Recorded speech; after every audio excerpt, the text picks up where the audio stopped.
여랑야랑 정치부 이동은 기자와 함께합니다. 첫 번째 주제 보여주시죠. 네. 자, 면책 특권 앞에 저 네 글자는 뭘까요? 네, 거리두기입니다. 네, 그러니까 국회는 거리두기를 안 해도 책임을 묻지 않는다, 이런 내용입니까?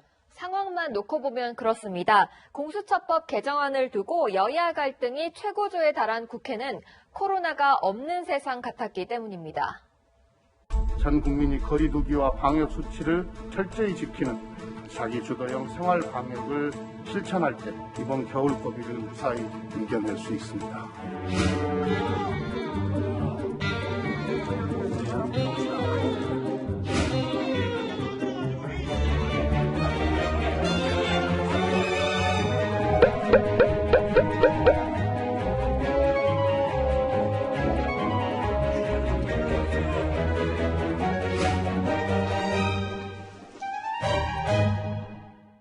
이 점심시간에 식당 가도 불안한데 저 정도면 위험할 것 같은데요. 국회는 거리두기 지침에서 예외인가요? 아닙니다. 당연히 해야 합니다. 정부가 사회적 거리를 두기를 3단계에서 5단계로 세분화하자 국회도 매뉴얼을 수정해서 운영 중인데요. 상임위 회의장 같은 경우에 1.5단계부터 50인 이내로 제한해서 운영해야 합니다.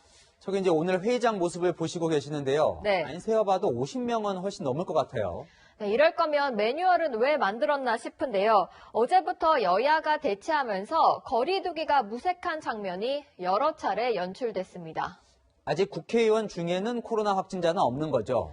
네, 아직까지는 한 명도 없습니다. 하지만 국회에서 일하는 당직자, 취재진 등이 확진 판정을 받아서 2월 이후 4번이나 셧다운을 했는데요. 국민은 생업까지 포기하는 마당에 민생과 상관없는 공수처법 때문에 저런 모습을 보여야 되나 싶습니다. 그래요. 그 국회의원이라면 거리두기에 더 모범을 보여야 할 것 같은데요. 네. 자, 다음 주제 보겠습니다. 네. 저요. 저 글자 뒤에 보이는 건물은 서울시청 아닙니까? 네, 서울시장 보궐선거가 넉 달 앞으로 다가오면서 후보들 윤곽도 서서히 드러나고 있는데요. 오늘 나온 여론조사 결과 야권 후보 지지율이 51.4%로 여권 후보 지지율인 37.1%보다 앞서는 것으로 나타났습니다. 이 야권 후보 다 합친 지지율이 여권보다 높은 건 참 오래간만에 보는 것 같네요. 네, 그러다 보니까 자천, 타천으로 여러 후보들이 후보군에 오르내리는데요.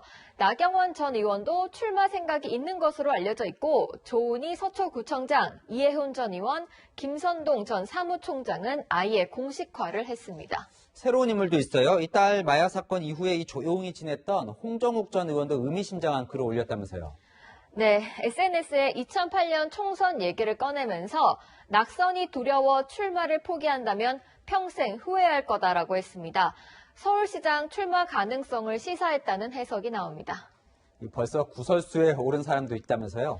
네, 이해훈 전 의원이 최근에 15년째 무주택자로 살다 보니 집주인 전화를 받는 날은 밥이 잘 안 넘어가더라라고 서러움을 토로했는데요. 알고 보니까 서울 서초구 아파트에 배우자 명의로 26억 원짜리 전세를 살고 있었습니다.